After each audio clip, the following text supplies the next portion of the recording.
Hello, my friend, and welcome. I'm glad you're here. Before we step into the world of ancient Egypt together, let me ask you something. Where are you listening from right now? And what time is it where you are? Are you listening during a quiet afternoon? Or is it late at night, and you're settling in to rest as the stories of the past carry you off to sleep? Let me know in the comments your location, your hour. I always love to see where in the world we're dreaming together. Now close your eyes, take a deep breath, and imagine the sound of the Nile, the wind in the palms, the stone beneath your feet.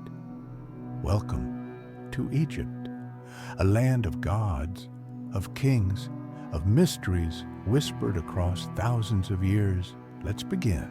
Imagine waking up in a hot, dusty room with no windows, the air thick with the scent of burning oil and incense. Instead of your soft mattress, you're lying on a rough mat with a wooden headrest, far more like a brick than any pillow you're accustomed to. Welcome to the everyday life of ancient Egypt. Think your morning starts with a refreshing shower and a cup of coffee? Forget that. In ancient Egypt, your daily cleanse involved plunging into the murky waters of the Nile, sharing space with your neighbors, and occasionally curious crocodiles. Toothpaste? Indeed, the Egyptians invented it, but instead of fresh mint flavor, you'd be brushing with a gritty mixture of ash and crushed eggshells. Refreshing, right? Next on your morning agenda, shaving. Smooth skin was a sign of purity and high status, so men and women alike removed body hair from head to toe. Complaining about your razor? Consider this. Ancient Egyptians used bronze blades without the comfort of shaving cream. And if you think daily makeup routines are a modern trend, the Egyptians would beg to differ. Every day they lined their eyes heavily with thick black kohl, not just for beauty, but to protect themselves from the intense sun and pesky insects. Yes, even men regularly wore makeup without raising eyebrows. Now, breakfast time. Perhaps your breakfast includes cereal, omelets, or toast. Ancient Egyptians enjoyed a simple yet unique meal. Coarse bread so hard it often chipped teeth, sweet dates, and beer. Even children drank beer because it was safer than drinking water from the Nile. But even amid these harsh conditions, ancient Egyptians found time for fascinating innovations. They created the earliest candies, treats made from honey, nuts, and dried fruits. Perhaps you've enjoyed something similar without realizing its ancient origins. If modern life feels stressful, spare a thought for the pyramid builders. Dragging multi-ton stone blocks under a scorching sun, these workers were paid with bread and onions. Today, we'll delve deeply into every aspect of daily life in ancient Egypt, from their unparalleled affection for cats to their unique ways of spending leisure time. Get ready to explore the astonishingly peculiar yet captivating world of one of history's most remarkable civilizations, whose legacy still impacts our lives today. But how exactly did these Egyptians live comfortably without windows and air conditioning? Let's step inside an ancient Egyptian home next. In ancient Egypt, beauty was far more than a simple vanity. It was an integral part of daily life, deeply tied to their culture and spirituality. The Egyptians viewed physical beauty as a reflection of inner harmony and divine favor, and their beauty practices were both elaborate and sophisticated. Let's begin with skincare, which ancient Egyptians took seriously. They made extensive use of natural ingredients available around them, concocting ointments and creams, from honey, milk, and various oils. For exfoliation, mixtures of natron, a natural salt, and sand were regularly used to scrub away dead skin. Today, many modern beauty products incorporate similar natural ingredients, reflecting a practice rooted thousands of years ago. Perfume was another cornerstone of Egyptian grooming.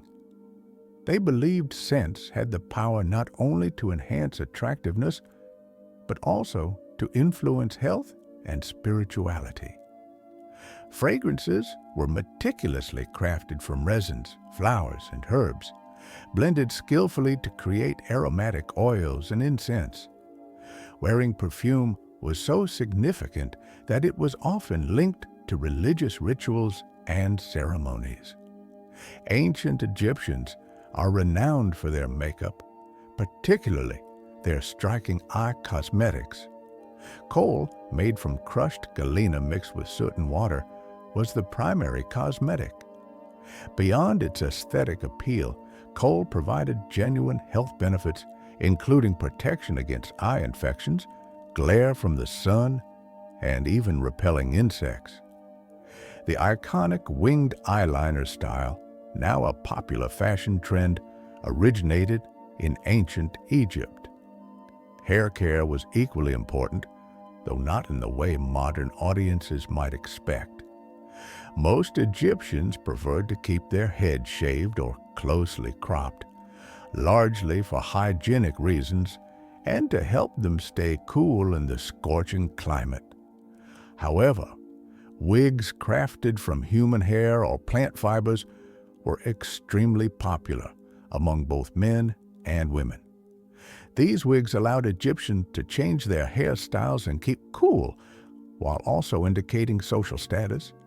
Wigs could be highly decorative, adorned with beads, gold threads, or fragrant cones of wax that melted slowly, scenting the hair throughout the day. Manicures and pedicures were another routine practice among Egyptians of all social classes. Henna was commonly used not only to color nails, but also to dye hair and decorate the body with intricate patterns for special occasions. This ancient tradition of decorating the body with henna continues today, particularly in wedding ceremonies across many cultures. Jewelry, often considered an extension of beauty routines, held significant meaning beyond mere adornment. Necklaces, rings, bracelets, and earrings crafted from gold, lapis lazuli, turquoise, and other precious materials symbolized wealth and status, while amulets offered protection and blessings from the gods. But why exactly did the Egyptians put so much effort into their appearance? It wasn't merely about vanity or societal expectations. Beauty and grooming practices were integral expressions of their cultural identity, spirituality, and status. In the next chapter, we'll explore the fascinating realm of ancient Egyptian fashion. What did they wear daily, and how did their clothing reflect their values and lifestyle? When imagining ancient Egypt, you likely picture ornate jewelry, regal headdresses, and flowing garments. But what exactly did everyday clothing look like? And how did it reflect the values, climate, and lifestyles of ancient Egyptians? Egypt's intense heat and arid climate significantly influenced its fashion choices. Comfort and practicality were paramount. Most clothing was crafted from linen, made from flax plants abundantly grown along the Nile. Linen was not only lightweight and breathable, but also easy to wash and bleach under the sun, making it ideal for Egypt's hot temperatures. Men's attire was simple, yet functional. The most common garment was the shendit, a type of skirt or kilt that varied in length depending on one's status and occupation. Laborers typically wore shorter shendits for mobility, while high-status individuals sported longer, more elaborately pleated versions. Above the waist, many men often went bare-chested, but wealthy or influential Egyptians wore finely woven tunics and cloaks, signifying their elevated status. Women's fashion was similarly practical, yet more varied. Typical attire included sheathed dresses that reached from the shoulders to the ankles, form-fitting yet loose enough for comfort in the heat. Wealthier women had dresses made from thinner, almost transparent linen, complemented by intricate jewelry and accessories.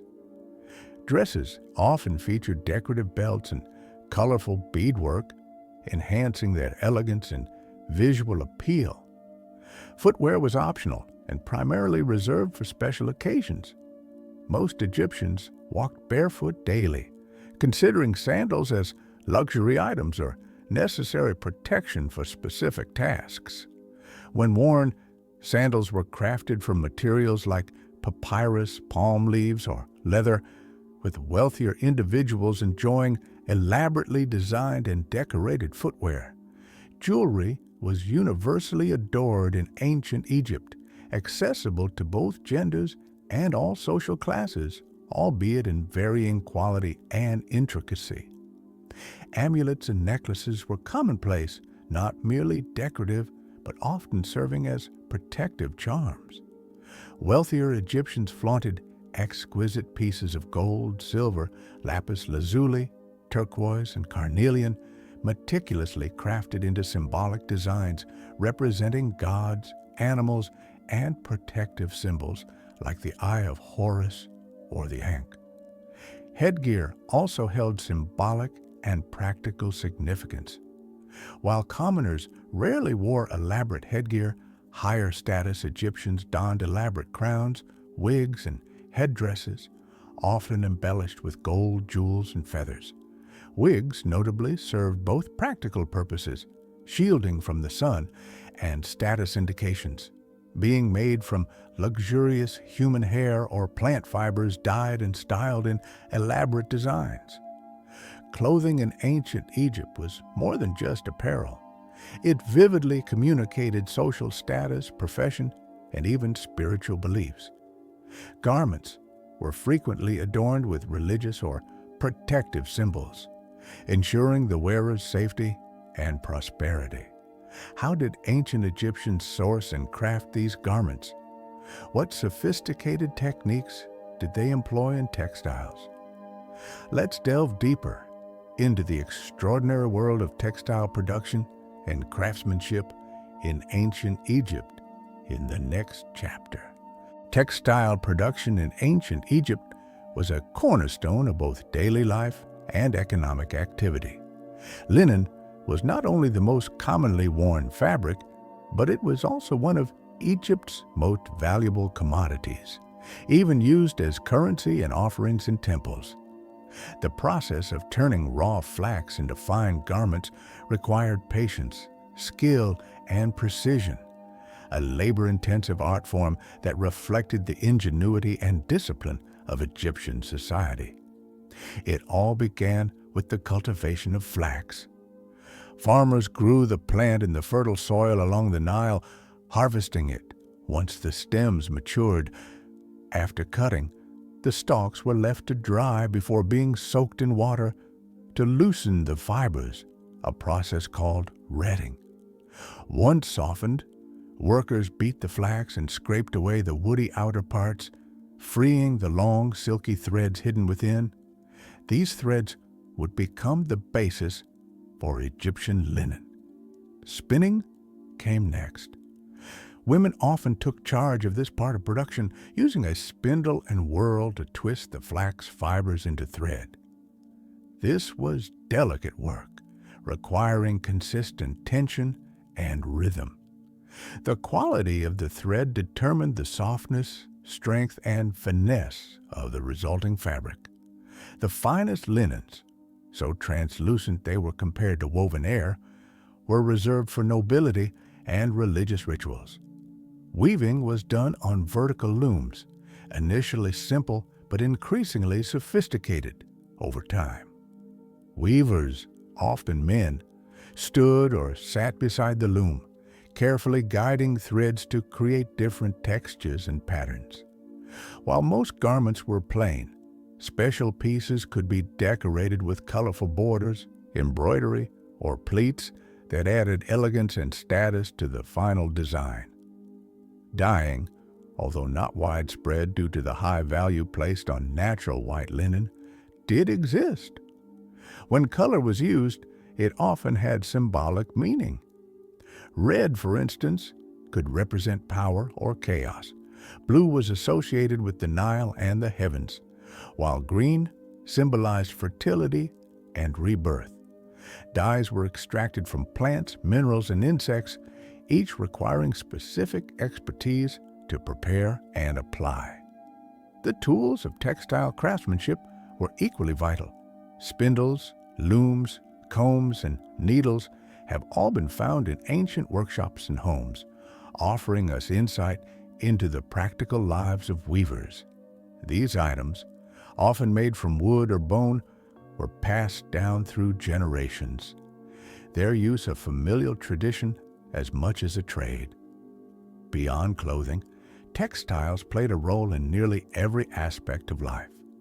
Linen shrouds were essential for mummification, ceremonial robes were worn by priests, and large bolts of fabric served as tribute or dowry. In temples, linen was ritually purified and offered to the gods, reinforcing its sacred status. Textile production was more than a utilitarian process. It was an expression of cultural identity, spiritual devotion, and social order. Every thread carried meaning, every garment told a story.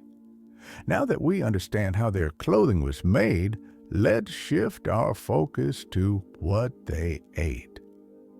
In the next chapter, we'll explore the ancient Egyptian diet, what foods they cherished, how meals were prepared, and what role feasting played in their society. Food in ancient Egypt was not just a matter of survival, it was a central part of community life, religion, and even politics. Despite the region's arid climate, the yearly flooding of the Nile provided fertile soil for growing a variety of crops. This allowed Egyptians to develop a diverse and surprisingly rich cuisine that fed everyone from farmers and craftsmen to priests and pharaohs. The staple of every Egyptian meal was bread and beer. Bread was made from emmer wheat or barley, ground into flour using stone mills. This labor-intensive process often left small particles of grit in the flour, which made the bread hard and sometimes damaging to the teeth. Despite this, bread came in many forms: flat, round, conical, and even molded into shapes for festivals or offerings. It could be plain, sweetened with dates and honey, or spiced with herbs. Beer, on the other hand, was far different from the beverage we know today. Made by partially baking loaves of bread, crumbling them into water, and fermenting the mixture, Egyptian beer was thick, nutritious, and sometimes flavored with herbs or fruit. It was consumed by all classes of society and even offered to the gods in temples. It wasn't just a drink, it was a food staple. Vegetables played an important role in the Egyptian diet, especially for the lower classes. Onions, garlic, leeks, lentils, chickpeas, and cucumbers were commonly eaten, both raw and cooked. These crops were easy to grow and could be preserved or added to stews and porridges. Garlic and onions were also believed to have medicinal properties and were commonly given to laborers and soldiers for strength. Fruits were cherished, especially dates, figs, grapes, and pomegranates. These were often sun-dried to preserve them for year-round use. Honey was the main sweetener and highly valued, not just for food, but in medicine and ritual. Meat and fish were less common for the average Egyptian due to cost, but they were still part of the diet on special occasions. Fish from the Nile was more accessible and could be dried or salted. Poultry such as duck and goose were kept by many families, while beef and lamb were rarer and usually consumed by the wealthy. Hunting and trapping wild animals and birds also provided additional protein, particularly for the elite. Spices and seasonings were used sparingly, but included coriander, cumin, salt, and sometimes imported herbs for the upper class. Olive oil was rare and expensive, so most cooking was done with animal fats or sesame oil. Meals were generally eaten with the fingers, and food was shared from large communal dishes. Tableware included pottery bowls and jars, and food preparation was done using grinding stones, mortars, and open hearths. Feasting played a special role in Egyptian culture. Large banquets were hosted during religious festivals, funerals, and celebrations. These events often included music, dance, and abundant food and drink. For the elite, these gatherings were as much about status and display as they were about enjoyment. The Egyptian approach to food, rich in variety, tied closely to their land and religion, was one of both necessity and tradition. In our next chapter, we'll explore how ancient Egyptians celebrated through festivals and holidays, and how food, music, and ritual came together to create a vibrant social life. Festivals and holidays in ancient Egypt were more than mere breaks from daily labor. They were vibrant, spiritual, and often extravagant occasions that blended religious devotion with community joy. Nearly every month of the Egyptian calendar featured one or more festivals, and each was an opportunity to honor the gods, reinforce social bonds, and indulge in food, music, and celebration. At the heart of most festivals was religion. The gods of Egypt, Ra, Osiris, Isis, Hathor, Amun, and dozens more, each had their own feast days. Temples were the epicenters of these events. Priests led elaborate rituals, offerings were made, and statues of deities were paraded through streets or along the Nile on ceremonial boats. These sacred processions were moments of awe, often accompanied by dancers, musicians, and incense bearers. One of the most important festivals was the Opet Festival, held annually in Thebes. During this multi-day event, statues of Amun, Mut, and Khonsu were transported from the Karnak temple to the Luxor temple. Crowds gathered to witness the divine journey, while feasting and entertainment filled the city. It was a symbolic rejuvenation of the king's power, linking him directly to the gods. The Wepet Renpet festival marked the Egyptian New Year, aligned with the heliacal rising of the star Sirius and the annual flooding of the Nile. This festival celebrated renewal, fertility, and abundance. People cleaned their homes, wore new clothes, and brought offerings to the temples. It was both a spiritual reset and a very practical marker of the agricultural cycle. Other popular festivals included the beautiful Festival of the Valley, where families honored their deceased relatives with picnics and offerings in the necropolis, and the Festival of Hathor, goddess of love and joy, which was renowned for music, intoxication, and revelry. It was believed that during such festivities, the goddess herself partook in the merriment among her people. These celebrations weren't limited to the elite. While temple rituals were led by priests, the general population joined in the public festivities with dancing, music, games, and communal meals. Performers played harps, lutes, and drums, and dancers performed in elaborate costumes. Beer and bread flowed freely, and animals were sacrificed as offerings or roasted for large feasts. Many festivals included symbolic rituals. For example, the Feast of Osiris featured reenactments of the god's death and resurrection, teaching themes of renewal and the afterlife. These plays were performed on makeshift stages and sometimes included boats shaped like coffins to represent Osiris's journey.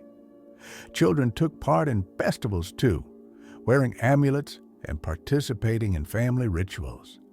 It was a time of excitement and learning as oral traditions, stories, and myths were passed down during these gatherings. Through festivals, the ancient Egyptians expressed their spirituality, reinforced their sense of identity, and found joy amidst the harshness of daily life. These events stitched together the sacred and the secular in ways that made religion a living, shared experience. Next, we'll explore the central figure in all aspects of Egyptian life, the Pharaoh. What did it mean to be divine and human at once? And how did this singular figure shape the lives of millions across the land of the Nile? In ancient Egypt, the Pharaoh was far more than a ruler. He was considered a living god, the vital link between the mortal world and the divine. This dual identity as both king and deity placed the Pharaoh at the center of every aspect of Egyptian life. From religion and politics to agriculture and architecture, the word Pharaoh derives from the Egyptian term per-ah, meaning great house, initially referring to the royal palace itself. Over time, it came to signify the ruler. From the moment of coronation, a pharaoh was believed to become the earthly embodiment of Horus, the falcon-headed god of kingship, and upon death, he joined the pantheon as Osiris, god of the afterlife. This divine status was not symbolic. It had practical implications. The pharaoh was responsible for maintaining Ma'at, the cosmic balance and order that governed the universe. Without the pharaoh's guidance and rituals, chaos threatened to unravel the harmony of the Nile Valley.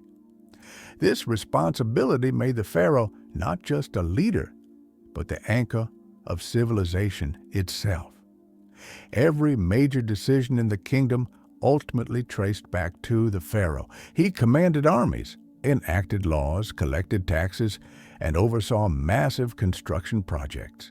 Yet his most important duties were spiritual, performing temple rituals, commissioning statues and shrines, and ensuring the gods were honored. If the Nile flooded too much or too little, it was seen as a sign of the pharaoh's failure to please the gods. The image of the pharaoh was carefully crafted and maintained. Statues, reliefs, and temples depicted him as eternally youthful, powerful, and serene. Even in art, his body was idealized, strong, symmetrical, and larger than life. Hieroglyphs emphasized his many names and titles: Son of Ra, Lord of the Two Lands, Golden Horus. The pharaoh's court was a hub of activity, populated by advisors, scribes, generals, priests, and family members. While the pharaoh himself remained aloof, his decisions rippled outward through this elite bureaucracy. Yet, even the most powerful ministers could be humbled in the presence of the ruler, who was believed to carry divine essence. Not all pharaohs were men. Women like Hatshepsut and Cleopatra ruled in their own right, adopting masculine titles and dress to assert their authority. These exceptional leaders reinforced the idea that the divine role of the pharaoh transcended gender. It was the position, not the person, that mattered most. Pharaohs were deeply involved in the planning of their own tombs and afterlife journeys. Monuments like the pyramids of Giza or the tombs in the Valley of the Kings were not just burial places, but testaments to divine authority and eternal rule. Each stone laid was a proclamation. the pharaoh lives forever. Understanding the role of the pharaoh provides a window into the structure and soul of ancient Egyptian society. But how did ordinary people live under this divine figure? What was the everyday experience of the farmer, the builder, the mother?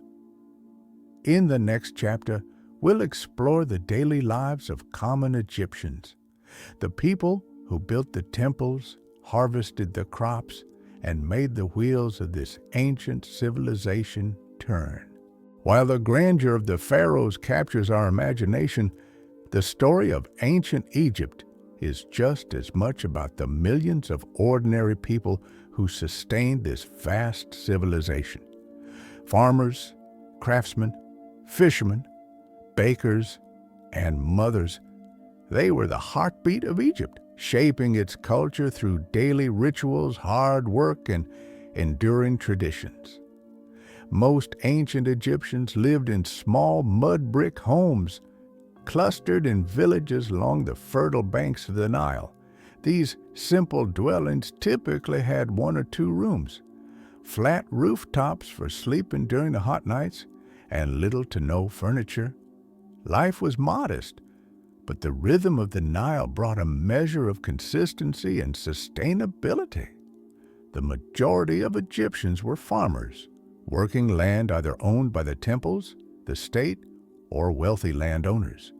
They grew wheat, barley, onions, garlic, lentils, flax, and dates. Farming followed the Nile cycles, planting after the annual flood, tending crops during the growing season, and harvesting before the next inundation. It was back-breaking work, but essential to the stability of the kingdom. Artisans and craftsmen formed another important class. These skilled workers included stone carvers, painters, jewelers, carpenters, and potters. Many lived in special communities, such as Deir el-Medina, the village of the tomb builders near the Valley of the Kings. These craftsmen were highly respected and often literate, leaving behind detailed records of their lives, grievances, and family affairs. Laborers, often conscripted during off-seasons, constructed temples, canals, pyramids, and roads. Though long thought to be slaves, recent evidence suggests that pyramid builders were paid workers, provided with food, housing, and sometimes medical care. Life was still harsh, but not as brutal as once believed. Children played an active role in daily life. From a young age, they helped with chores and learned trades from their parents. Toys made of clay, wood, and stone have been found in homes and tombs, including dolls, animal figurines, and board games like Senet. Most children did not attend formal school unless they were from elite or scribal families. Speaking of scribes, literacy was a rare and valuable skill. Scribes were indispensable, recording taxes, contracts, religious texts, and decrees. Their training was rigorous, and the profession passed down through generations. A scribe's toolkit included reed pens, ink, and papyrus scrolls, and their work helped preserve the civilization's legacy. Women played essential roles in both domestic and economic spheres. They could own property, initiate divorce, and engage in trade. Many worked as brewers, weavers, musicians, and even priestesses. While men dominated public life, women wielded considerable influence within the home and religious settings. Religious observance was woven into daily routines. People wore amulets for protection, recited prayers, and left small offerings at household shrines. The gods were not distant deities. They were personal guardians, intimately involved in birth, harvest, illness, and death. Community was vital.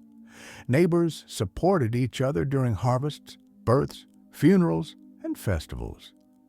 Despite the hard labor, there was a deep sense of belonging and shared purpose. reinforced by the cycles of nature and the enduring presence of tradition. As we turn from the daily grind of life to its ultimate destination, our next chapter will explore how the ancient Egyptians approached death.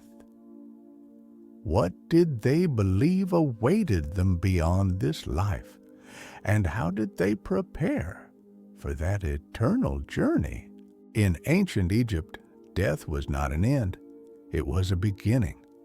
Egyptians believed in an eternal afterlife that mirrored earthly existence but free from suffering, where the soul could enjoy peace and abundance if properly prepared. This deep-seated belief shaped nearly every facet of life, influencing art, architecture, rituals, and personal conduct. At the heart of Egyptian afterlife beliefs was the concept of the Ka, Ba, and Ak. The Ka was a person's life force or vital essence. The Ba was their personality or soul, often depicted as a bird with a human head. And the Ak was the transformed spirit that lived on after death. For the soul to survive, the body had to be preserved, the name remembered, and proper rituals performed. This is where mummification comes into play. Mummification wasn't just a method of preservation, it was a sacred science designed to ensure immortality. The process involved removing internal organs, often placed in canopic jars, dehydrating the body with natron, a natural salt, and wrapping it meticulously in linen. Spells from the Book of the Dead were often included among the wrappings to protect and guide the deceased through the underworld.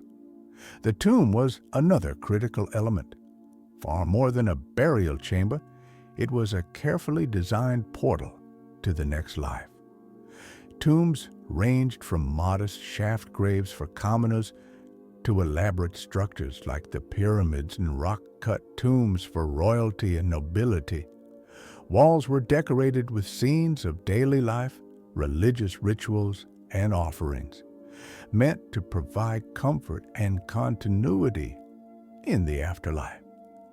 One of the most famous and pivotal moments in the afterlife journey was the weighing of the heart ceremony. Presided over by Osiris, god of the dead, the deceased's heart was weighed against the feather of Ma'at, the principle of truth and order. If the heart was light and pure, the soul was granted passage to the field of reeds, a paradise of lush fields, calm waters, and eternal contentment. If not, the heart was devoured by Ammit, a fearsome demon part lion, hippopotamus, and crocodile, and the soul ceased to exist. To prepare for this journey, Egyptians included items in their tombs they believed would be useful in the next life: food, clothing, furniture, tools, and even models of servants. Shabdi dolls, small figurines inscribed with magical texts, were placed in tombs to serve the deceased in the afterlife, performing labor on their behalf. The Book of the Dead, a collection of spells, hymns, and instructions, served as a guide through the afterlife's many challenges. It was often customized for the deceased and illustrated with vivid imagery of gods, demons, and trials. Wealthier individuals could afford long scrolls, beautifully painted and inscribed, while simpler versions were more modest, but no less vital. Death rituals weren't only about the deceased, they were community affairs. Family members performed mourning rites, made offerings, and maintained tombs over generations. Ancestor veneration was strong, with the living keeping ties to the dead through prayers, letters, and food offerings. Ultimately, the Egyptian approach to death reveals a culture deeply invested in continuity, cosmic balance, and spiritual preparation. They did not fear death. They planned for it with reverence and hope. In the next chapter, we'll descend into the mysterious world of the Egyptian underworld, Duat. What trials awaited souls on their journey? What monsters, gates, and gods stood between the deceased and eternal peace? The Egyptian underworld, known as Duat, was a realm as complex and vivid as the world of the living. It was not a place of punishment in the way many later religions imagined an underworld.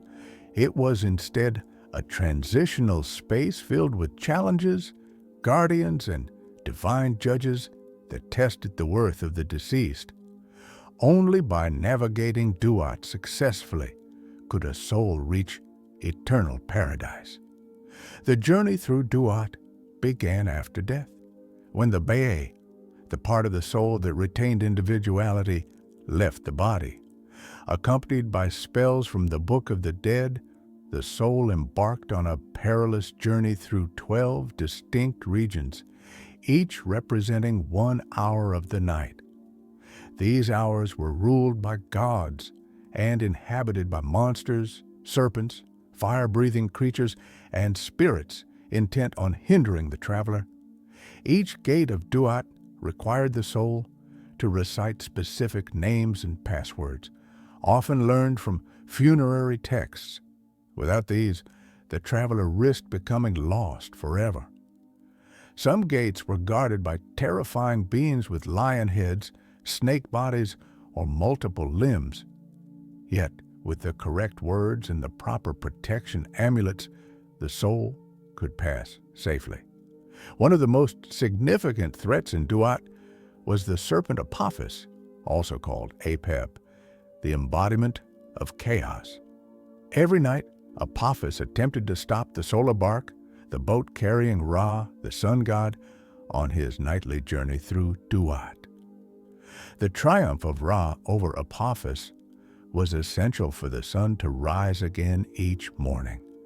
This nightly battle was mirrored in the soul's own struggle for rebirth and continuity. Duat was also filled with rivers of fire, caverns of darkness, and lakes of boiling water. But it was not all terrifying. Some parts of Duat were beautiful, resembling the lush field of reeds, the heavenly paradise.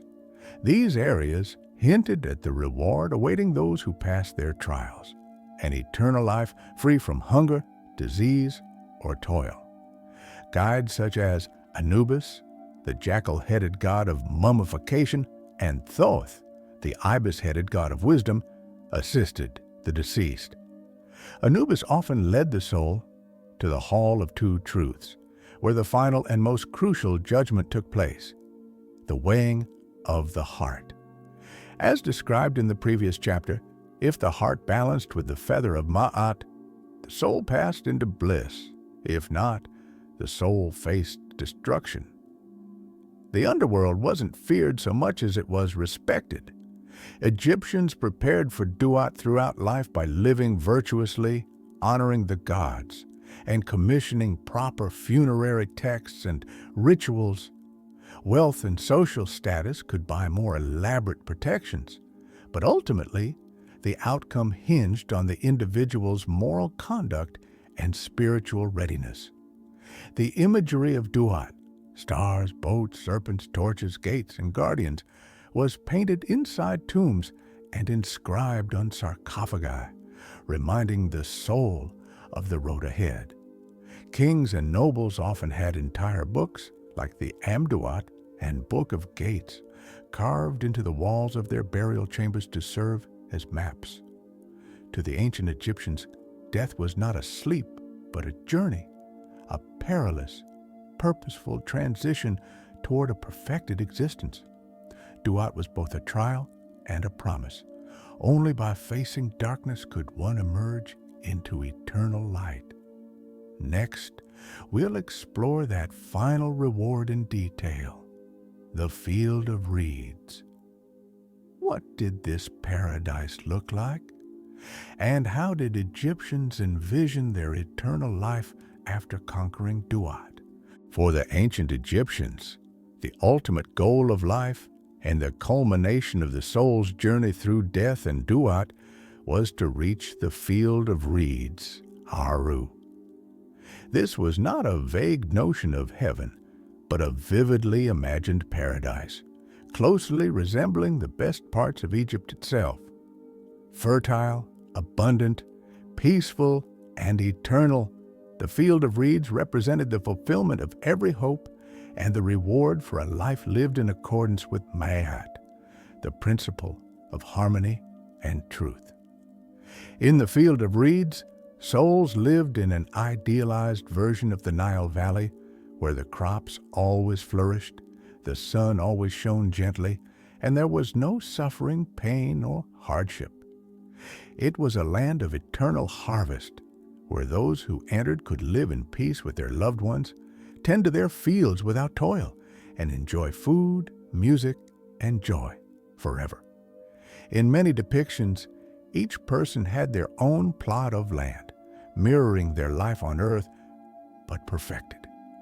The souls in Aru could eat and drink as they pleased, sail across calm waters, and reunite with family members.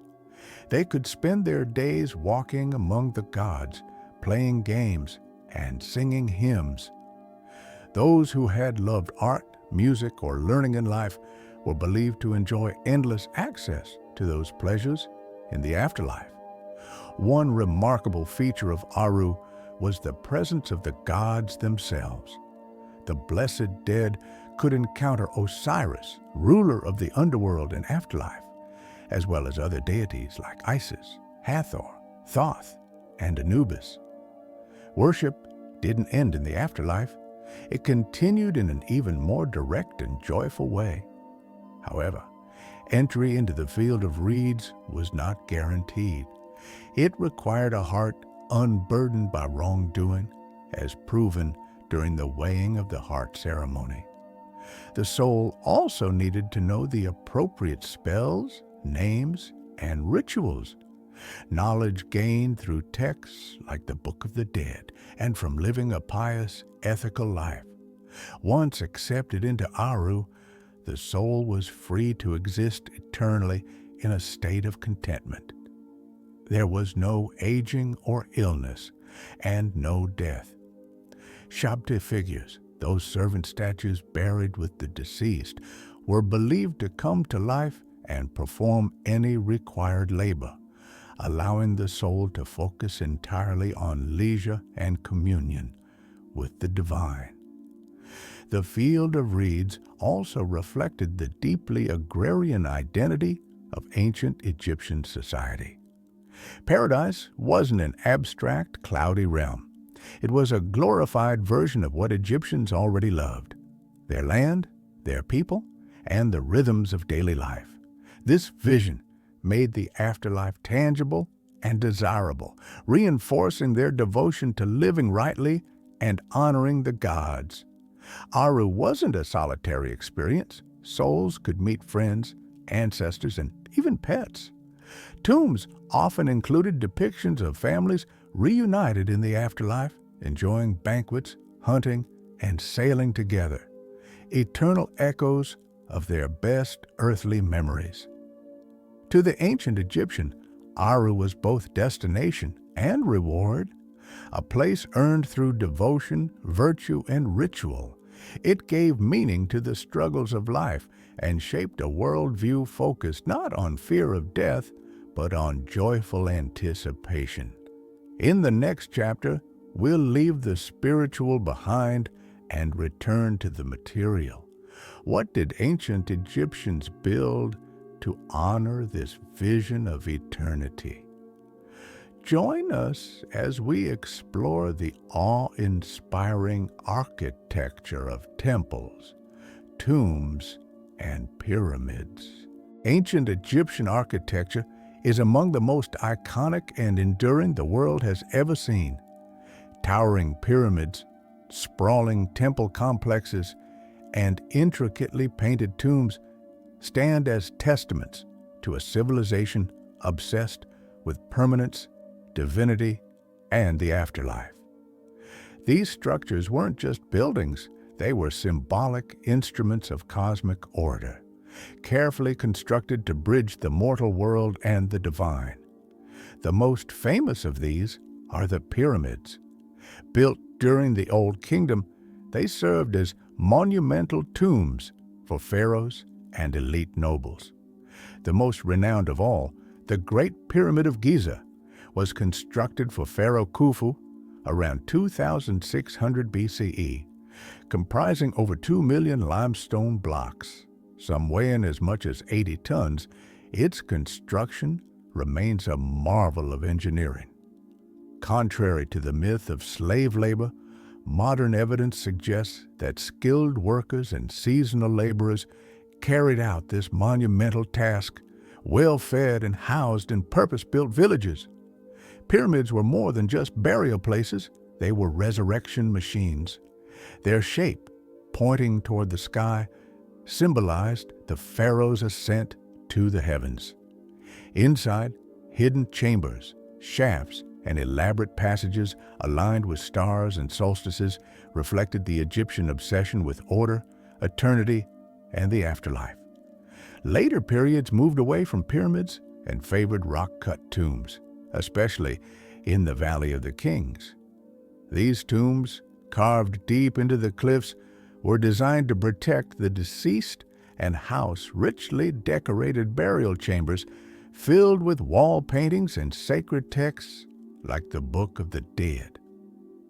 Every detail, from the orientation of the tomb to the color of the walls, was part of an intricate spiritual blueprint.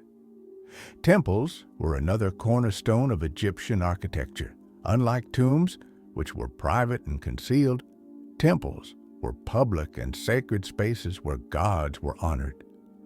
Each temple was considered the earthly home of a deity, and its layout mirrored the cosmic order. You'd pass through monumental pylons, gateways, wide courtyards, hypostyle halls filled with massive stone columns, and finally into a dark, sacred sanctuary where the statue of the god resided. One of the most magnificent examples is the Temple of Karnak in Thebes, a vast complex expanded over centuries by successive pharaohs.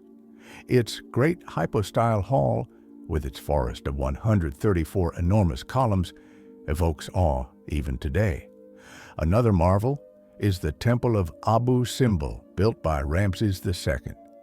Carved into a cliff, its entrance is flanked by 4 colossal statues of the pharaoh, each over 60 feet tall. Remarkably, the temple was aligned so that sunlight illuminated the inner sanctuary twice a year, on Ramses' birthday and coronation day. Decoration was integral to these structures. Walls were inscribed with hieroglyphs, reliefs, and colorful depictions of gods, battles, rituals, and offerings. These were not mere decorations. They were sacred texts and magical inscriptions meant to activate divine forces. Every brick and beam served a function, religious, political, or astronomical. These buildings were aligned with stars, solstices, and the path of the sun. The Egyptians saw no separation between science and spirituality, art and architecture, life and the afterlife. Even smaller structures, such as chapels, shrines, and boundary stelae, played a role in Egypt's vast spiritual landscape. Each building was a prayer in stone, a monument to order and eternity.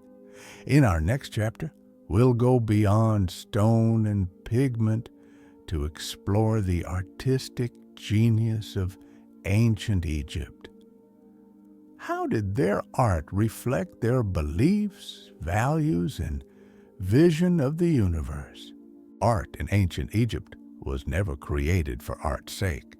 Every statue, relief, and painted surface served a purpose, often sacred, always symbolic. Egyptian art was a visual language, one that expressed religious beliefs, reinforced social order, and connected the mortal world with the divine. It was not meant to innovate, but to preserve One of the most striking features of Egyptian art is its strict conventions. Artists followed detailed rules regarding posture, proportion, and perspective.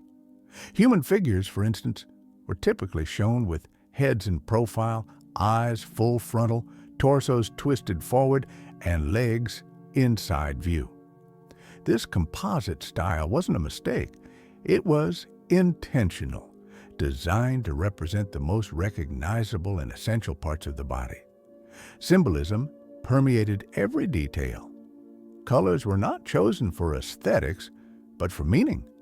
Red represented power or danger, green, fertility and rebirth, blue, the heavens and the Nile, gold, the flesh of the gods. Size mattered too.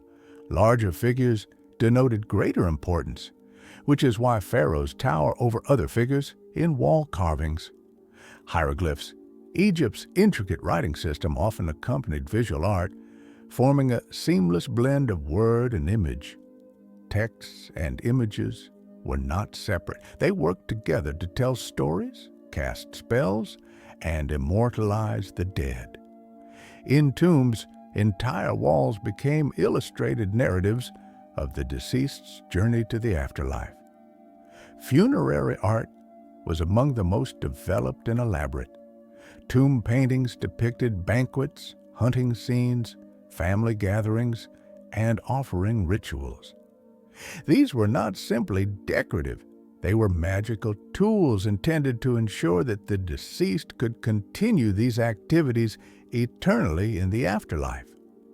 Even the placement of images on specific walls had spiritual implications.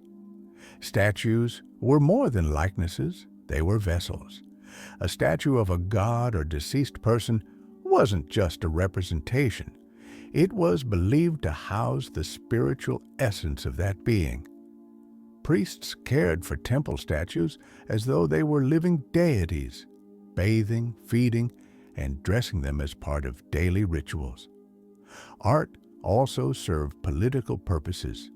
Pharaohs commissioned grand scenes of military triumphs and divine blessings to assert their legitimacy and power. Reliefs showed them smiting enemies or receiving crowns from gods, cementing their place as chosen rulers of the cosmos. Despite centuries of change, Egyptian art remained remarkably consistent. From the Old Kingdom to the Greco-Roman period, its core principles endured. This consistency was intentional. Repetition ensured stability, and stability was divine. Yet, subtle variations did occur. The Amarna period under Akhenaten introduced a radical shift. More naturalistic forms, elongated limbs, intimate family scenes. This style reflected the pharaoh's revolutionary religious ideas, though it was later erased and the traditional style restored. Whether carved into stone, painted on papyrus, or molded from clay, Egyptian art was never passive. It activated protection, brought stories to life, and upheld the balance of the universe. It was both mirror and magic. In our next chapter, we'll turn our gaze to the skies. How did the ancient Egyptians understand the heavens? And what role did astronomy and timekeeping play in their religious and agricultural life? To the ancient Egyptians, the sky was not a distant expanse. It was a living map of gods, cycles, and divine order. Their observations of the heavens were deeply intertwined with their religion, agriculture, and architecture. Through careful astronomical study, they developed some of the earliest known systems of timekeeping, guiding everything from farming seasons to temple rituals. The most important celestial event in ancient Egypt was the heliacal rising of the star Sirius, known to them as Sopdet. This annual appearance, when Sirius first rose just before dawn, heralded the flooding of the Nile, a life-giving event that renewed the land and ensured the harvest. The Egyptians aligned their calendar to this moment, beginning their new year with Sirius's return. Their calendar system was remarkably advanced. They developed a solar calendar with 365 days, 12 months of 30 days each, plus 5 additional days dedicated to the birthdays of key gods. This calendar kept agricultural and religious events synchronized with celestial movements, although it slowly drifted over centuries due to the lack of a leap year. The night sky itself was mapped with a rich pantheon of figures. The Milky Way was viewed as a celestial river, a reflection of the Nile, and the sky goddess Nut arched over the world, swallowing the sun each evening and giving birth to it each morning. Stars were not just points of light. They were deities and spirits, guardians of order and harbingers of time. Timekeeping on a daily scale was equally sophisticated. Egyptians used sundials, shadow clocks, and later water clocks, clepsydras, to divide the day into segments. These instruments helped structure temple rituals and civic life, ensuring that ceremonies aligned with specific times of day or phases of the sun. Astronomy also shaped Egyptian architecture. Temples and pyramids were often aligned with astronomical phenomena. The Great Pyramid of Giza, for example, is aligned with extraordinary precision to the cardinal points. Temples like Abu Simbel were designed so that sunlight would illuminate specific statues or chambers on important dates, demonstrating a deep understanding of solar movement. Priests, particularly those serving in temples, were the primary astronomers. Their role was not only spiritual but scientific. They tracked the movements of stars and planets, recorded celestial events, and used this knowledge to schedule religious festivals and rituals with cosmic precision.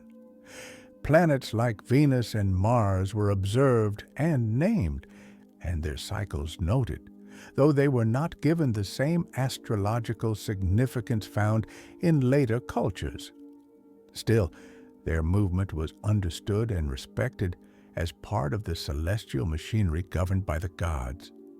Astronomy was not just observational, it was philosophical. The sky revealed patterns, and patterns reflected the divine order, or ma'at. The reliability of the stars mirrored the reliability of the gods and the pharaoh. This connection between the heavens and the earth reinforced the Egyptians' belief in harmony, predictability, and eternal recurrence. In the next chapter, we'll descend from the stars and return to the human body, examining the remarkable achievements of ancient Egyptian medicine. How did they understand illness, surgery, and healing thousands of years before modern science? Ancient Egyptian medicine was a sophisticated blend of empirical knowledge, spiritual belief, and ritual practice. Thousands of years before the invention of modern hospitals or microscopes, Egyptian physicians were diagnosing diseases, performing surgeries, and prescribing treatments with an understanding of the human body that continues to astonish scholars today. Medicine in Egypt was rooted in both observation and religion. Egyptians believed that health was a state of balance between the body and the divine order, or ma'at. Illness, therefore, was often interpreted as a disruption in this balance, caused by malevolent spirits, curses, or the anger of gods. Healing was not only physical, but also spiritual. It required addressing both the symptoms and the supernatural causes. Despite these mystical elements, Egyptian doctors practiced many methods we would recognize today.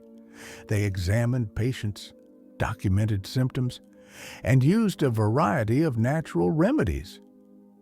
Papyrus texts, like the Ebers Papyrus and the Edwin Smith Papyrus, two of the oldest medical documents in the world, describe hundreds of ailments and treatments. The Ebers Papyrus alone contains over 700 remedies. Egyptian physicians categorized diseases by symptoms and treated wounds, infections, digestive disorders, dental issues, and even mental health problems.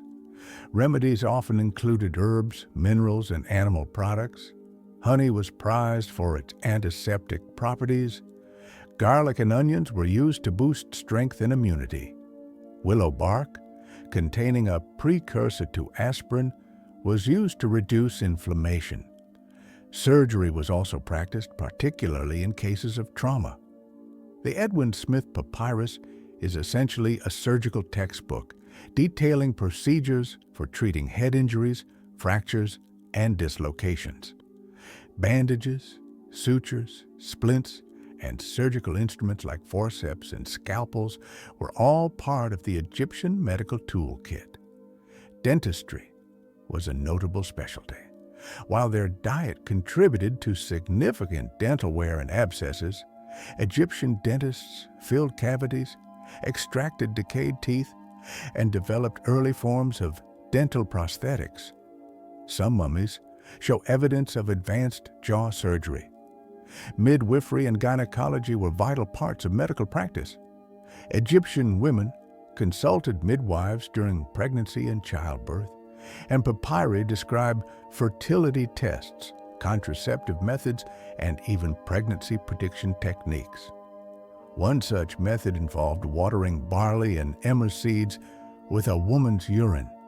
Germination supposedly indicated pregnancy. The role of magic in healing was central. Medical treatments were often accompanied by spells and incantations. A physician might prescribe a poultice while reciting a protective invocation to ward off spirits.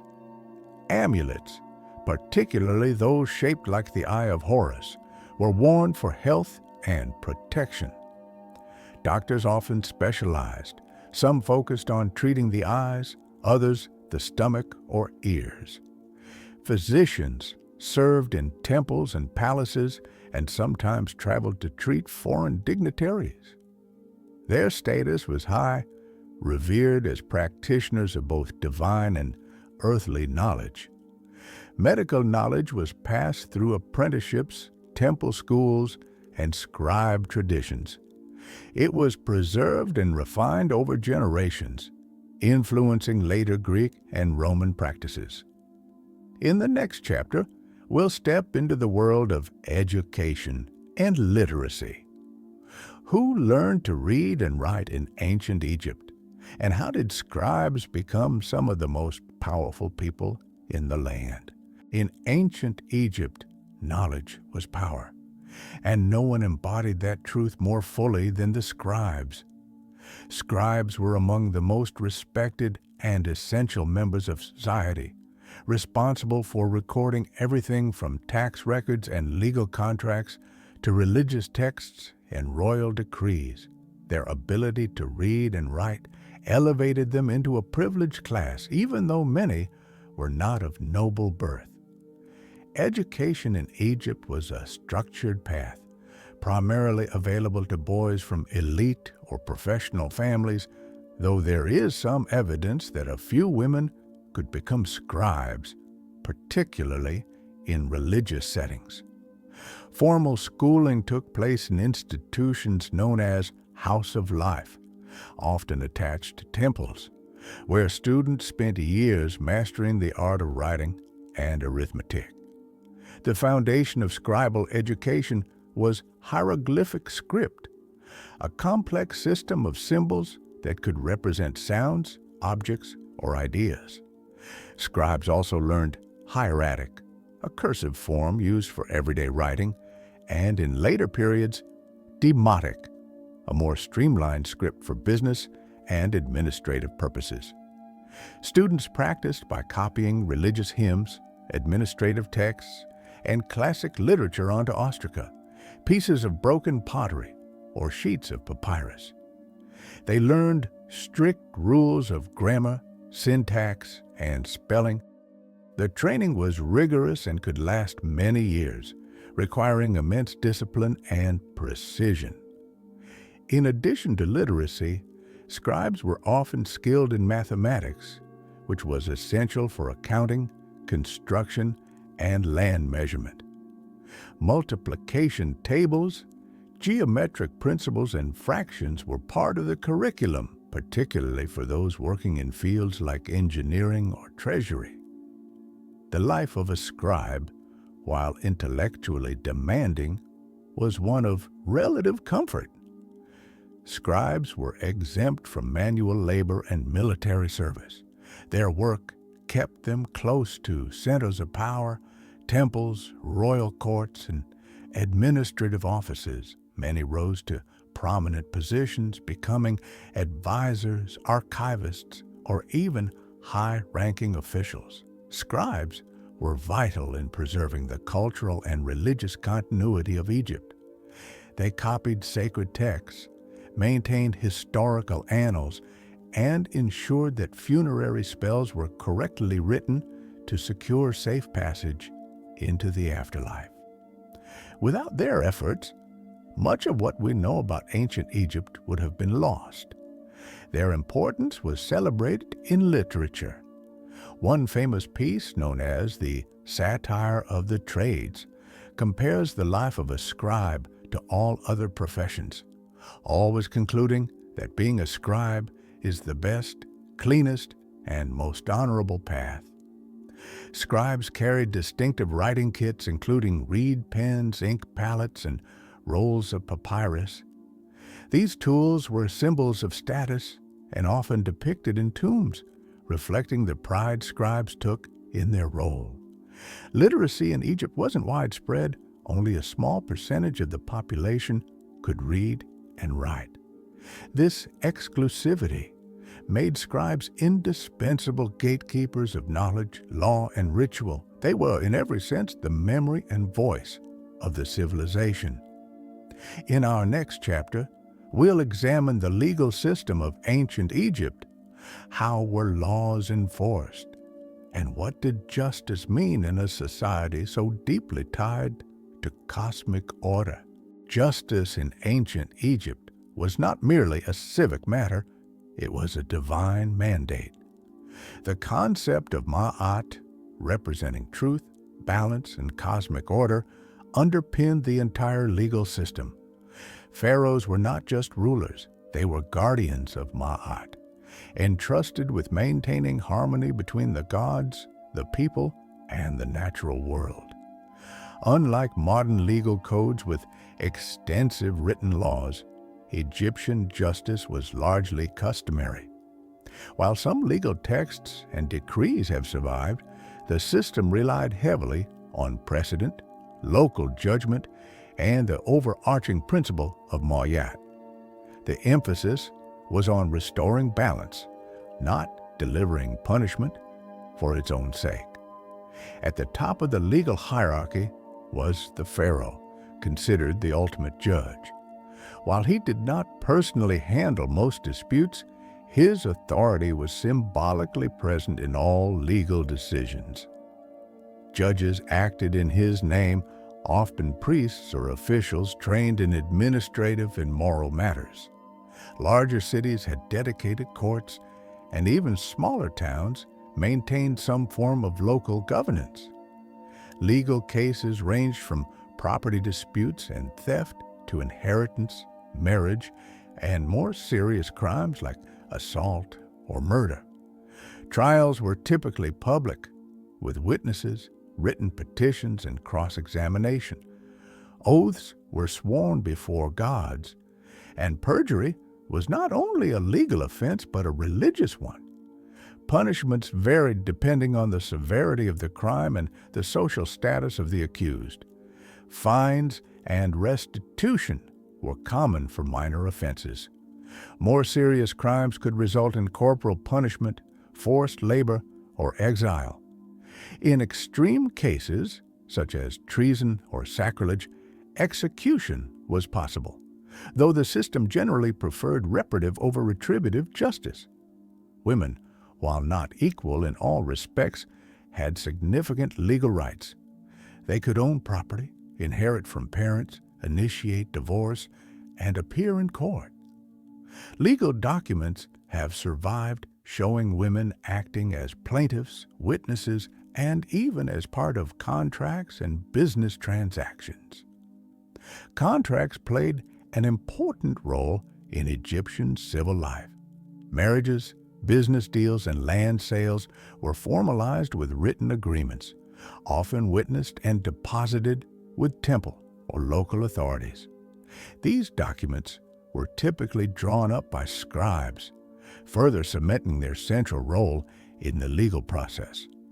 Temples often functioned as legal hubs, especially for cases involving religious law, land ownership, or temple laborers. Priests served as mediators, and oracles could even be consulted, with divine will interpreted from ritual outcomes. The legacy of Egyptian justice was a system that valued social harmony, truthfulness, and restorative outcomes. It aimed not to create rigid codes, but to uphold the natural and spiritual balance of life. Ma'at was more than a concept. It was a living principle that guided every judgment. In our next chapter, we'll examine another central pillar of Egyptian life: religion. How did the ancient Egyptians relate to their many gods? And how did belief shape every moment from birth to death? Religion was the foundation of life in ancient Egypt. It was not a separate sphere, but deeply woven into every aspect of existence, from governance and agriculture to art, medicine, and family. To the ancient Egyptians, the divine was everywhere, in the rising sun, the flooding Nile, the chirp of birds, and the stillness of tombs. The world was alive with gods. Egyptian religion was polytheistic, encompassing a vast and evolving pantheon of deities, some local, others national, many overlapping in function or form. These gods were not distant or unknowable. They were active participants in the world, requiring devotion, ritual, and respect. Some deities were cosmic and abstract. Ra, the sun god, sailed across the sky each day and through the underworld each night, battling the serpent Apophis to ensure sunrise. Ma'at, the goddess of truth and balance, upheld the cosmic order and guided moral behavior. Thoth, the ibis-headed god of wisdom, recorded the deeds of all souls. Others were personal and approachable. Isis, goddess of motherhood and magic, was beloved across all classes. Hathor, goddess of love and joy, was celebrated in music and festival. Bes, a dwarf-like household god, protected children and warded off evil spirits. Temples were the focal points of religious life. Far more than places of worship, they were homes to the gods, where priests performed daily rituals to care for the deity's statue, bathing, clothing, feeding it with incense and offerings. Most Egyptians never entered the inner sanctums, but gathered in courtyards or participated in festivals, parades, and public rituals. Religion was not confined to temples. At home, people kept household shrines, wore protective amulets, and invoked the gods in childbirth, illness, or travel. The gods were part of daily conversation, dreams, and decisions. Rituals marked every stage of life. Births were blessed, names ceremonially given, marriages performed before witnesses, and deaths accompanied by complex funerary rites. Magic, known as Heka, was a legitimate force used in healing, protection, and communication with the divine. Festivals were joyous events. The beautiful festival of the valley honored the dead with processions and picnics. The feast of Opet renewed the Pharaohs' divine connection. The drunken festival of Hathor celebrated ecstasy and renewal. These gatherings united spiritual belief with music, dance, and community celebration. The Egyptians believed that the gods lived not just in the heavens, but in animals, plants, statues, and natural phenomena. Sacred animals, cats for Bastet, crocodiles for Sobek, ibises for Thoth, were raised in temples and sometimes mummified as offerings. Religious beliefs evolved over time. Periods of political change brought shifts in worship. The brief monotheistic revolution of Akhenaten focused worship on the Aten, the sun disk, rejecting other gods. After his death, the traditional pantheon was quickly restored, illustrating how deeply entrenched polytheism was in Egyptian identity. To the ancient Egyptians, life was a sacred journey under divine care. Their religion provided comfort, structure, and meaning in a world both beautiful and unpredictable. In the next chapter, we'll look at one of Egypt's most enduring and controversial legacies, their relationship with animals.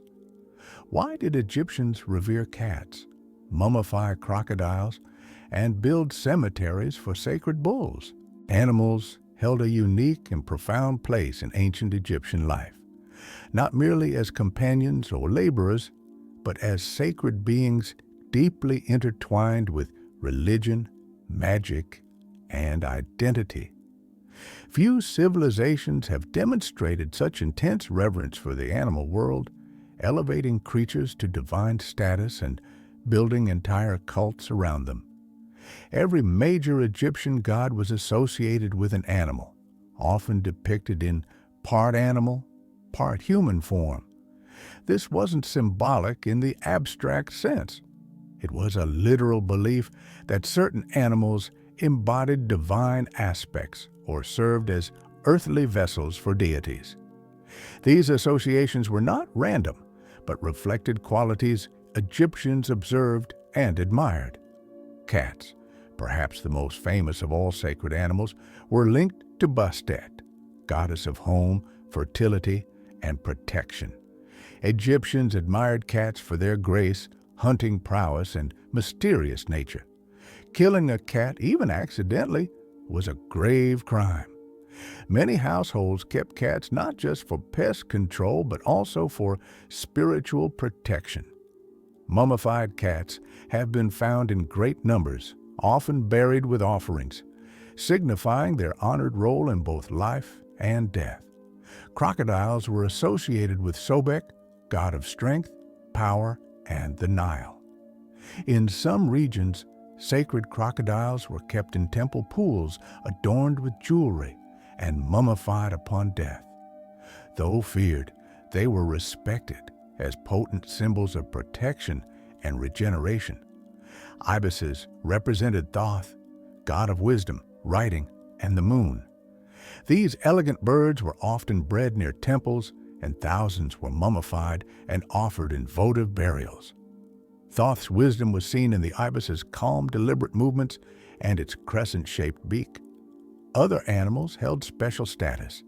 Apis bulls, selected from birth for their markings, were revered as living manifestations of Ptah and Osiris. Upon death, each Apis bull received elaborate funerals and was buried in the Serapeum, a vast underground necropolis. Dogs and jackals were sacred to Anubis, god of mummification and the dead. They were guardians of tombs and cemeteries. Falcons and hawks symbolized Horus, sky god and protector of the pharaoh. Falcon imagery adorned temples, jewelry, and royal crowns. Baboons, often seen as sacred to Thoth, were believed to greet the rising sun with their cries, participating in daily cosmic renewal. Animal cults could span entire cities. Memphis was home to the Apis bull cult. Crocodilopolis revered Sobek. Bubastis honored Bastet with vast festivals where tens of thousands would gather to celebrate her feline form.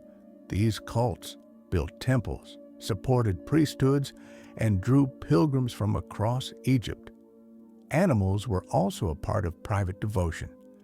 Amulets in the shape of frogs, scarabs, and snakes offered protection, luck, or healing. Stories, spells, and dreams often featured animal messengers or omens. Despite their reverence, Egyptians did use animals for food, labor, and clothing, showing a practical side to their beliefs. But when an animal was considered sacred, it was treated with utmost care, often better than many humans. The Egyptian bond with animals was spiritual, emotional, and everyday. It reinforced their understanding of the divine as present in all aspects of the natural world. In the next chapter, we'll explore another cornerstone of Egyptian culture, music and entertainment. How did Egyptians celebrate joy, pass time, and express emotion through song, dance, and games? In a culture so focused on the afterlife, it's easy to forget that ancient Egyptians also knew how to celebrate the here and now. Music, dance, and entertainment played a joyful and essential role in daily life. From the grand festivals of temples to the intimate gatherings in village courtyards. For the Egyptians, joy wasn't just a fleeting emotion, it was a divine experience, often associated with the gods themselves. Music was deeply woven into both sacred and secular life. Temples echoed with the sound of hymns, sistrums, rattles, and harps during rituals. Processions and offerings were accompanied by rhythmic chants and instruments meant to honor the gods and elevate the spiritual atmosphere. Musicians were often women, especially in temple settings, and were considered priestesses when performing in sacred roles. In everyday settings, music was just as vital. People sang while working, cooking, rowing, and farming. Storytelling often included song. Love poems, lullabies, and folk songs passed through generations orally. Instruments included flutes, lyres, tambourines, clappers, lutes, and drums. Some of these were made of reeds, wood, or animal hide and decorated with intricate designs. One beloved instrument was the harp, often depicted in art as large and beautifully curved. It provided melodic accompaniment for singers and dancers at feasts and banquets. Sistrums, sacred to Hathor, the goddess of joy, dance, and motherhood, were used to invoke divine favor during celebrations and religious rites. Dance was another major form of expression. Dancers were present at weddings, banquets, and festivals, moving with graceful gestures and often accompanied by musicians and hand clappers. Dance wasn't only entertainment, it was also used for storytelling, courtship, religious ecstasy, and healing rituals. Dancers wore elaborate costumes and sometimes performed in troupes with acrobatics and dramatic movements. Parties and banquets were lively affairs. Wealthy hosts served guests with food, beer, wine, and entertainment. These events featured live music, dancing, games, and even hired performers or jesters. Tomb paintings vividly capture such scenes: musicians strumming, dancers twirling, guests raising cups, all under the shade of fig trees and floral garlands. Games and recreation were enjoyed by all ages. The board game Senet was particularly popular and carried spiritual symbolism, often placed in tombs for play in the afterlife. Children played with dolls, balls, and animal figurines, while adults competed in athletic contests or spent leisure time fishing and hunting. Entertainment had educational and ceremonial roles too. Stories and fables were tools for teaching morals and history.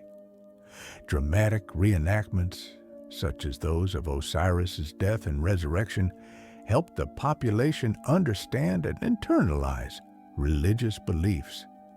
Festivals brought these elements together on a grand scale.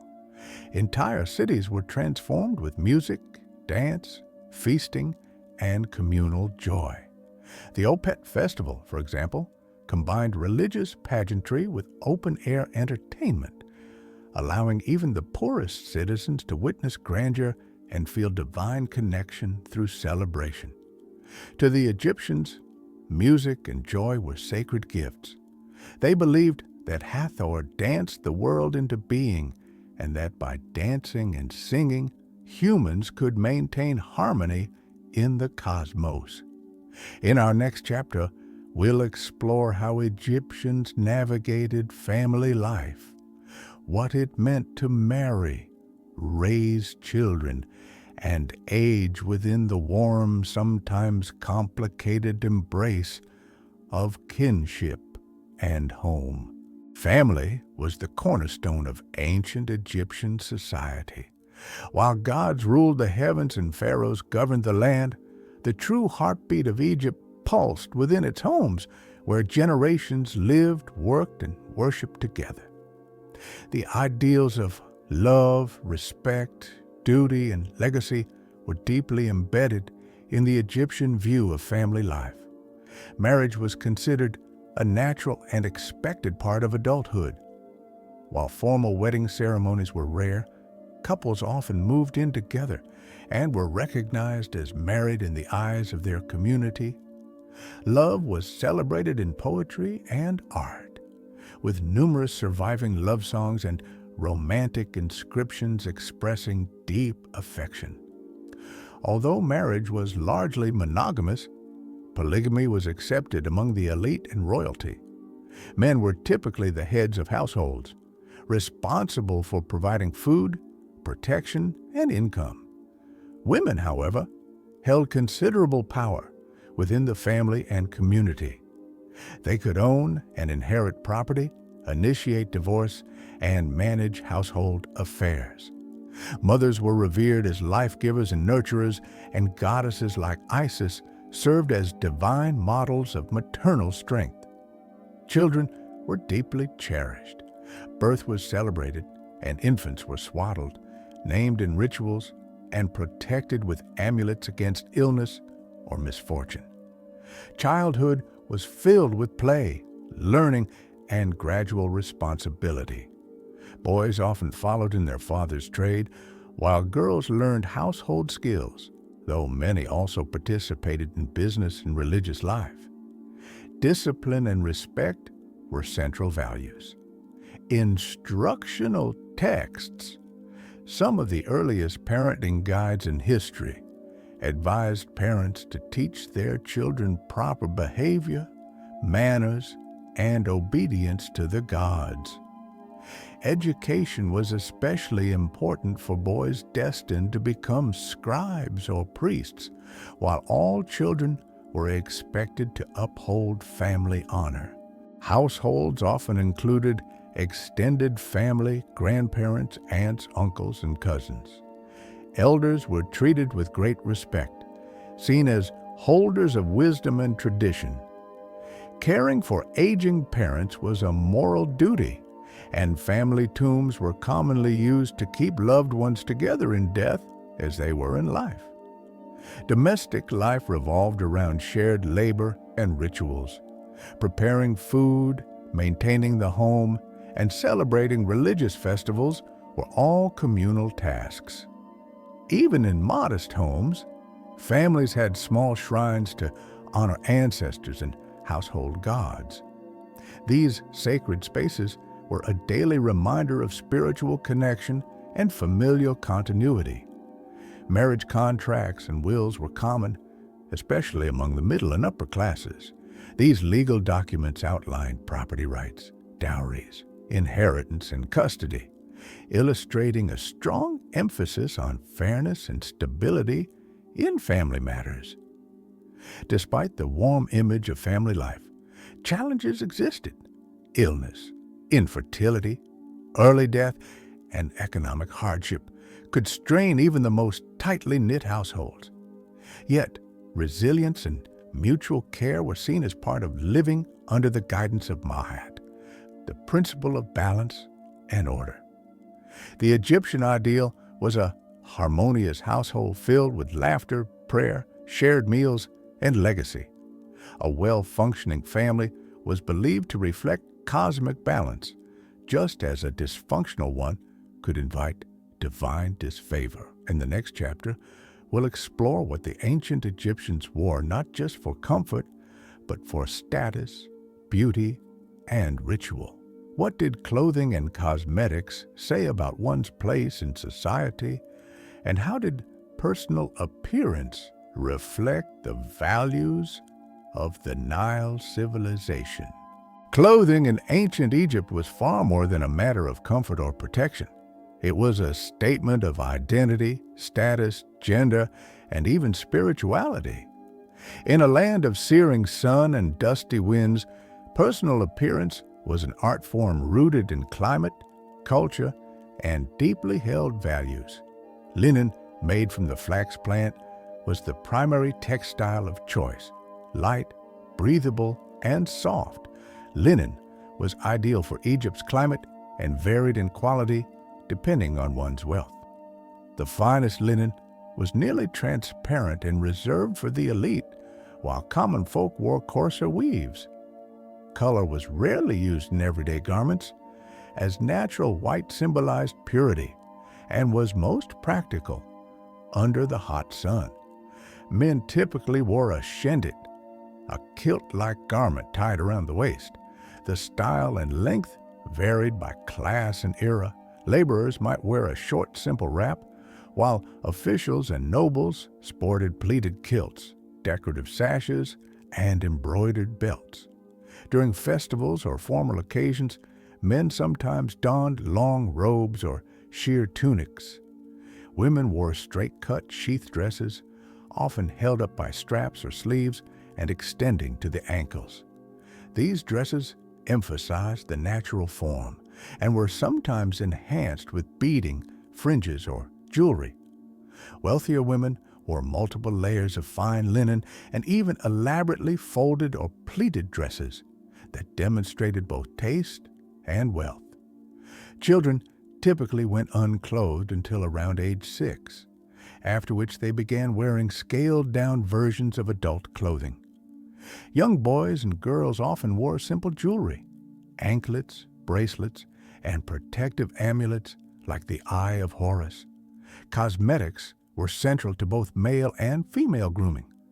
Eye makeup was the most iconic feature.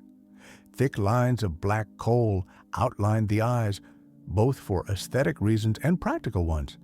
It reduced sun glare and helped prevent infections. Green eye paint made from malachite was also used. Cheeks and lips were tinted with red ochre, and scented oils softened and perfumed the skin. Wigs were a major element of fashion and hygiene. Both men and women shaved or cut their hair short and wore elaborate wigs made from human hair, wool, or plant fibers. Wigs signaled status and were often adorned with beads, gold, and perfumed wax cones that slowly melted during events, releasing fragrance. Jewelry was ubiquitous and highly symbolic. Amulets offered protection, while rings, necklaces, and earrings signaled wealth and taste. Common materials included gold, turquoise, carnelian, faience, and lapis lazuli. Jewelry was worn in life and buried with the dead as a continuation of one's identity in the afterlife. Perfume and hygiene were closely linked. People bathed daily, used natron salts as deodorant, and carried scent cones, ointments, and aromatic oils. Perfumes were often made from myrrh, cinnamon, and lotus, and stored in beautifully crafted alabaster jars. Clothing and beauty weren't just personal choices, they were spiritual expressions. To appear clean, perfumed, and adorned was to show reverence for the gods, for society, and for the sacredness of life itself. In our next chapter, we'll dive into the world of economy and trade. How did ancient Egyptians acquire the goods, materials, and wealth that sustained their civilization for thousands of years? Ancient Egypt's wealth wasn't built solely on gold and monuments. It was built on agriculture, skilled labor, and an intricate network of trade. The economy of the Nile civilization was a dynamic system of resource management, redistribution, and barter that supported one of the most enduring cultures in human history. The backbone of Egypt's economy was the Nile River.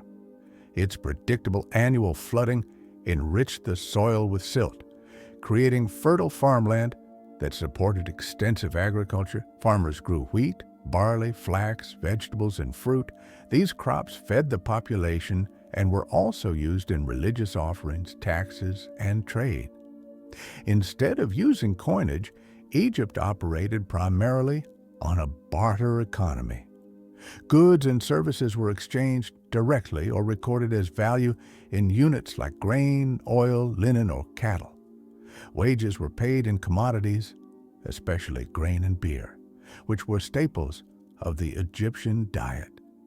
Temples and royal estates acted as central economic hubs, collecting and redistributing resources.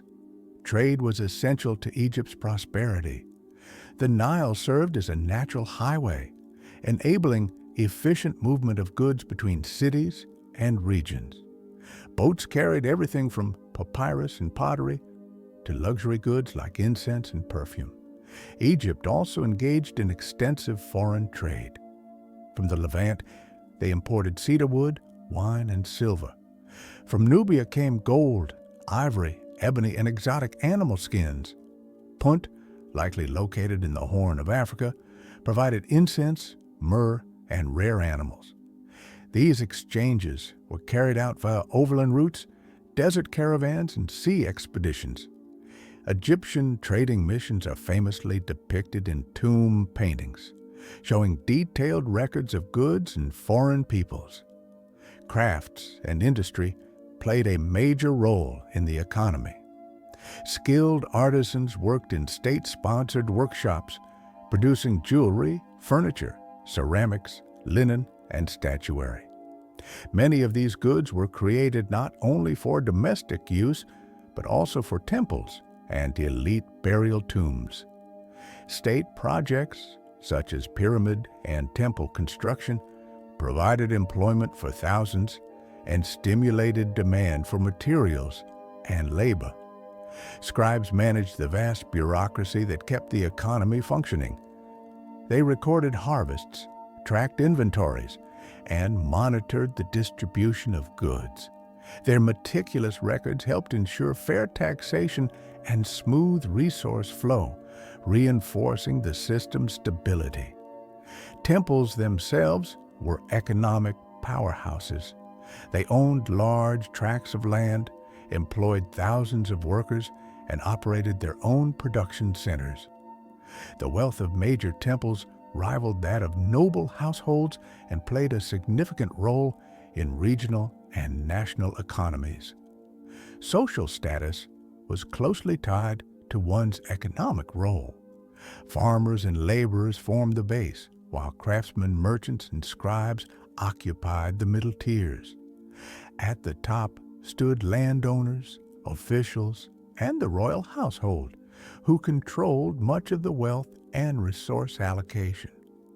Though coins were introduced in the later periods, especially under Persian and Greek rule, the barter and redistribution model remained strong throughout much of Egypt's long history.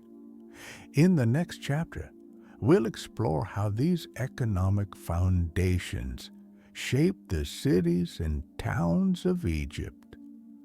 What did ancient Egyptian urban life look like?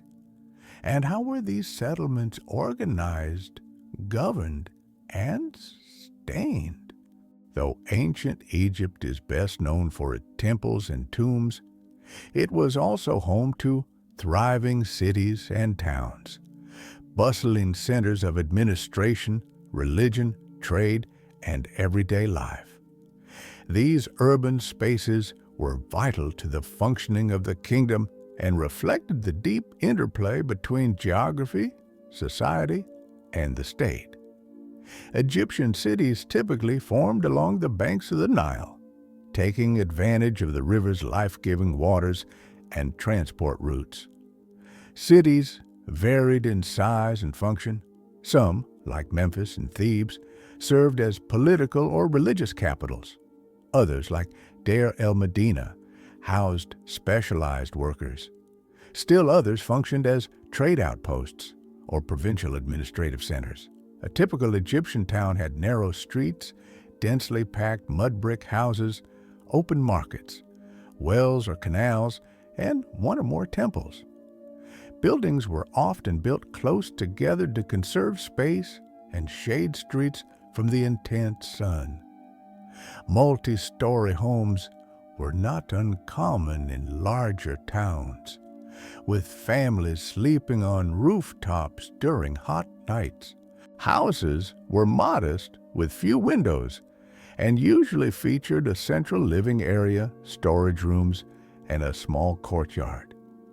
Cooking was done on clay hearths, and pottery and woven goods were often made at home. Wealthier families had more spacious homes with plastered walls, painted decorations, and private gardens or pools. Urban life revolved around practical needs and community rhythm. Markets were central to daily life, filled with vendors selling produce, bread, beer, textiles, jewelry, and tools. Bargaining was common, and scribes often mediated transactions or recorded contracts. Traveling merchants brought exotic goods, adding color and diversity to local economies. Temples were not only religious centers, they were also major employers, schools, and granaries. Many towns were effectively built around temples, whose priests and staff dominated civic life. These complexes managed land, collected taxes, and sponsored public works, making them powerful civic institutions. Deir el-Medina offers one of the best preserved examples of an ancient Egyptian town. Built to house the artisans and builders of royal tombs in the Valley of the Kings, it had a defined layout, a protective wall, and its own social and legal structure. Inhabitants left behind an extraordinary wealth of written records, letters, complaints, inventories, and even poetry, offering a rare glimpse into the lives of non-elite Egyptians. Cities also hosted festivals, public announcements, and legal proceedings. Open squares and temple forecourts were gathering places where citizens heard news, witnessed rituals, and participated in communal events. The rhythm of urban life was shaped by the calendar, agricultural seasons, and state projects. While crime and poverty existed, Egyptian towns were tightly knit, with neighbors relying on one another for support, trade, and protection. Social ties were reinforced by shared worship, work, and familial bonds. Urban planning in ancient Egypt prioritized utility over grandeur. Streets were functional, walls provided security, and settlements were shaped by geography and state need. Yet within these practical frameworks, Egyptians built vibrant, resilient communities. In the next chapter, we'll return to the river that gave life to all of Egypt, the Nile. How did this majestic waterway shape daily life, belief, economy, and time itself for those who lived along its banks?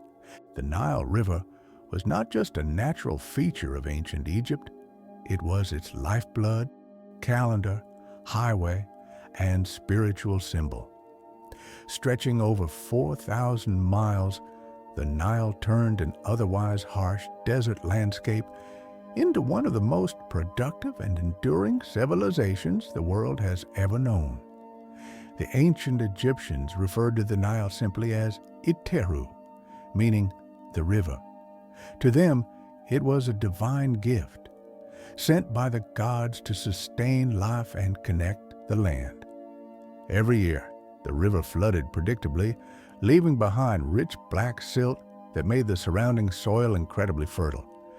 This annual inundation was the foundation of Egypt's agricultural economy and the rhythm by which all life was measured. Egypt's calendar was based on the Nile's flood cycle, divided into 3 seasons: Akhet, inundation; the flooding season, when fields were submerged and replenished; Pare, emergence; the growing season, when crops were planted in moist soil; Shemu, harvest; the dry season, when crops were gathered and stored. Farmers depended entirely on these cycles. Temples and officials recorded flood levels using nilometers to measure the rise and fall of the waters. A good flood meant prosperity. A poor one could spell famine. The pharaoh, seen as a divine intermediary, was often credited or blamed for the Nile's behavior. The Nile also functioned as Egypt's primary transportation route. Boats moved people, goods, and armies up and down the river. Trade, communication, and administration were all facilitated by the Nile's steady flow. Most major cities and settlements were built along its banks, taking advantage of easy access to fresh water, fertile land, and navigable travel. Boats varied from simple papyrus rafts to large wooden ships capable of carrying heavy stone for temple construction. Religious processions also took to the water, carrying statues of gods from one sacred site to another. The river was a stage for divine spectacle and civic ritual. Spiritually, the Nile held deep symbolic meaning. It was viewed as a mirror of the Milky Way, and its journey from south to north represented the flow of life, death, and rebirth. Osiris, the god of the underworld, was closely associated with the Nile's renewal, and many rituals centered around the river's sacred power. The east bank of the Nile was associated with life, the rising sun, birth, and daily activity. In contrast, the west bank, where the sun set, was seen as the realm of death and the afterlife. This symbolism explains why most tombs and necropolises were built on the western side. Even in personal life, the Nile played an intimate role. People bathed, washed clothes, drew drinking water, and fished from its shores. Children learned to swim in its currents, and families gathered along its banks to rest and reflect. In every aspect, economic, religious, political, and personal, the Nile was central. It defined time, space, and destiny for the ancient Egyptians. In our next chapter, we'll look at how Egypt interacted with the rest of the ancient world. What relationships, rivalries, and exchanges shaped its borders and cultural identity. Though ancient Egypt was deeply rooted in its own traditions, it was never isolated. For thousands of years, Egypt engaged with neighboring civilizations through trade, diplomacy, warfare, and cultural exchange. These interactions shaped Egypt's identity and left echoes that rippled through the ancient world. Egypt's location, nestled between the Mediterranean Sea and the deserts of Africa and Arabia, placed it at a crossroads of continents. Its natural borders, including vast deserts and the cataracts of the Nile, offered protection but did not prevent movement. In fact, the Nile Valley became a corridor for both goods and ideas. To the south, Egypt's closest and often most complex relationship was with Nubia. Rich in gold, ivory, ebony, and incense, Nubia was both a trading partner and a rival. Egypt launched military campaigns into Nubia during the Middle and New Kingdoms, establishing forts and colonies to control trade routes and resources.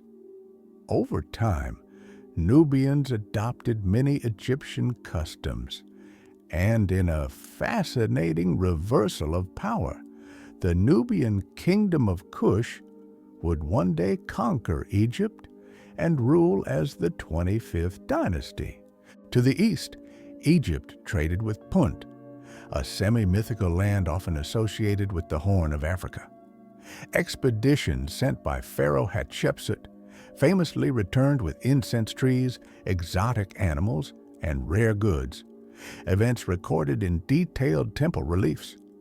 Punt symbolized both wealth and divine favor. In the northeast, Egypt encountered powerful states such as Canaan, Syria, and the Hittite Empire. These relationships ranged from commerce to conflict. Egyptian armies campaigned in the Levant, while Egyptian goods, papyrus, linen, and grain, traveled north. One of history's earliest peace treaties was signed between Ramses II and the Hittites after the famous Battle of Kadesh, reflecting both mutual power and political sophistication. Egypt also had diplomatic ties with Mesopotamia, exchanging envoys, letters, and gifts with rulers of Babylon and Assyria. These interactions are preserved in the Amarna letters, clay tablets documenting correspondence between Egypt and other Near Eastern kingdoms. These letters reveal a world of royal marriages, trade negotiations, and diplomatic protocol. In later periods, Egypt came into contact with Greece. Even before the conquest of Alexander the Great, Greek traders and mercenaries lived in Egypt, especially in cities like Naucratis. They admired Egyptian wisdom and religion, adopting gods, architectural styles, and knowledge. When the Greeks eventually ruled Egypt under the Ptolemies, they blended Hellenistic and Egyptian culture in remarkable ways. Trade extended across the seas and deserts. Caravans brought lapis lazuli from Afghanistan, tin from Anatolia, and frankincense from Arabia.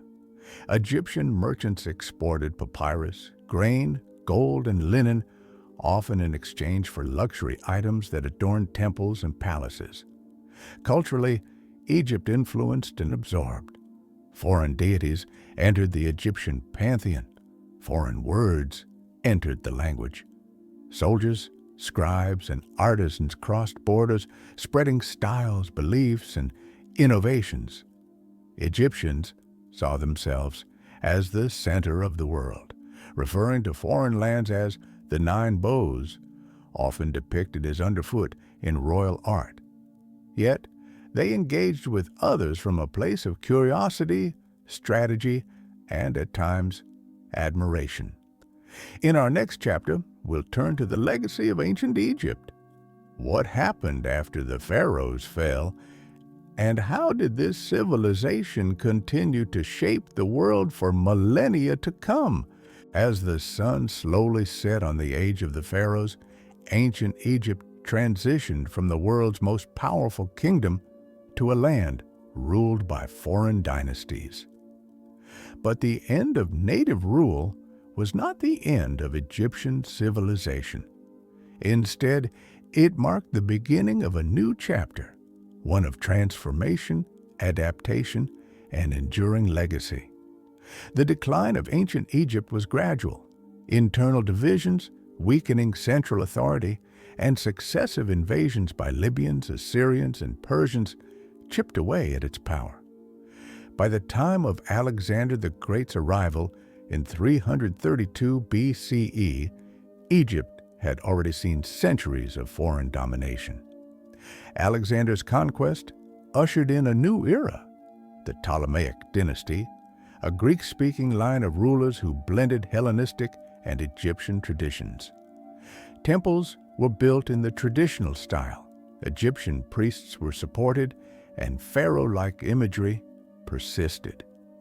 The most famous Ptolemaic monarch was Cleopatra VII, a politically savvy ruler who spoke Egyptian and sought to preserve Egypt's independence through alliances with Rome. Her death in 30 BCE marked the end of pharaonic rule and the beginning of Roman Egypt. Under Roman and later Byzantine control, Egypt remained a critical part of the empire. Its grain fed Rome, and its temples and monuments continued to awe visitors. Christianity gradually spread across the land, transforming temples into churches and altering religious life. The rise of Islam in the 7th century CE brought further change, integrating Egypt into the Arab world while preserving much of its classical heritage. Despite the end of native Egyptian dynasties, the spirit of ancient Egypt lived on. Its art, architecture, and religious ideas influenced Greek philosophers, Roman emperors, and early Christian thought. The image of the wise Egyptian priest or magician appeared in countless texts and legends. The rediscovery of Egypt began in earnest during the European Renaissance. Travelers and scholars marveled at the pyramids and obelisks, but it wasn't until Napoleon's 1798 expedition that Egyptology truly began. The discovery of the Rosetta Stone unlocked the secrets of hieroglyphs thanks to the work of Jean-François Champollion, and opened a floodgate of academic study. In the 19th and 20th centuries, excavations revealed tombs, temples, and entire cities buried for millennia. The 1922 discovery of Tutankhamun's tomb by Howard Carter captured the world's imagination, igniting a fascination with pharaohs, curses, and treasures that endures today. Ancient Egypt has inspired countless artists, writers, architects, and filmmakers. Its symbols, the Ankh, scarab, Eye of Horus, and pyramids, remain embedded in global culture. Museums around the world display Egyptian artifacts with reverence, and new technologies continue to reveal insights into how these people lived, ruled, and dreamed.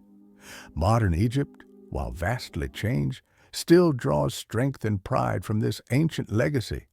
The Nile still flows, the pyramids still stand, and the voices of the past continue to speak through stone and scroll. The civilization of ancient Egypt was never truly lost. It was transformed, rediscovered, and reborn in every era that followed. Its eternal pursuit of harmony, order, and the divine continues to resonate across time. And so, as we close this journey through the sands of history, we remember Egypt not as a civilization buried, but as one still very much alive in the imagination of the world.